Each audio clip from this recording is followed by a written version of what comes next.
So scanning tayo. So ito yung NV350 na ang problema ay hard starting, tapos medyo mahina daw yung hatak nya. So ayan. So ang ginawa namin dito, ayan, tinanggal namin isa-isa yung injector, pinalitan ng mga injector washer, at yung return, yung meron dyang ano, pasuyin ako ng mga lumang pyesa. Ayan. Ito, pakita ko sa inyo yung mga lumang pyesa. So nagpalit kami ng ng washer dun sa return. Ayan. Meron ditong putol na eh. Itong dalawa okay pa eh. Ayan, isa yung putol. Tapos nagpalit din kami ng mga o-ring dito sa may fuel pump. Ay yung yung injection pump nya. Ayan. So kasi nung pag-check namin, yung sa injection pump nya sa ilalim mayroong tagas. Ayan, so nagpalit kami ng mga o-ring.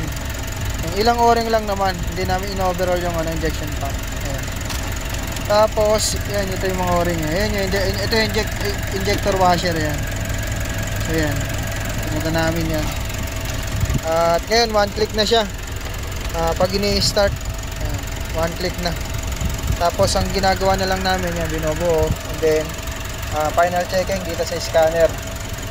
So yung mga parameters ng mga, lalo na yung fuel pump, yan, account, ACT, CR press, okay, normal. Marusen, battery, brake switch, yan. RPM, normal. Ulan, EGR, okay. EGR valve angle, okay. Checking status, exhaust gas, normal. Fuel temp, AIT, normal. Yan, mga injector, okay. Wala tayong misfire sa injector. Yan. Yan. Intake valve, ayan, intake air volume, okay. Intake and pressure sensor, yan, okay, normal. Injection width, yan, normal. Pasok na pasok, 600 plus. Yan. Master flow, okay. Injection pump current, normal, 1.7. Yan yung mga reading sa NV350, normal yan.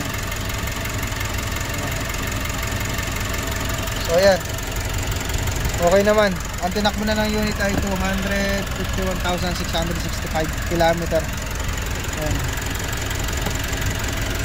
Maganda rin yung response niya. Oh. Pinapak lang sa silinyador eh, nakakapag in-start. Ayan, pa-off. Ayan. Start. One click. Okay. So all goods na. Ito ang ating ginagawa na Nissan NV350.